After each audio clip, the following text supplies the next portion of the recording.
Activité 5, on vous donne plusieurs molécules organiques et on vous demande d'étudier leur chiralité. La première molécule, c'est le cyclohexane substitué. Regardez son modèle moléculaire. Pour déterminer la chiralité, il faut chercher les éléments de symétrie, c'est-à-dire un centre ou un plan de symétrie ou la forme méso. Là, vous voyez très bien que votre molécule, elle est achirale parce que vous avez un plan de symétrie qui divise la molécule en deux parties identiques. Il passe au milieu. Donc, il divise le CH3, le CH, et il passe par le carbone de l'isopropyl. Donc, cette molécule, elle est achirale, présence d'un élément de symétrie.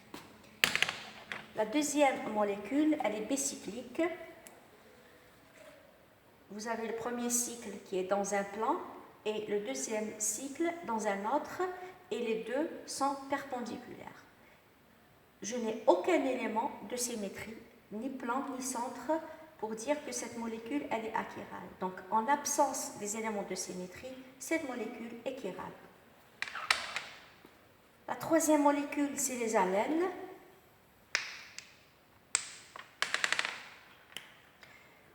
De même, pour les alènes, regardez, ces deux carbones se trouvent dans un plan, les deux autres dans un plan, dans un autre. Et les deux sont perpendiculaires, pareil que la molécule précédente. Là, vous observez qu'il n'y a aucun élément de symétrie. La quatrième molécule, elle est cyclique aussi. Là, vous avez le phényl ici dans un plan. L'autre cycle, il est dans un autre.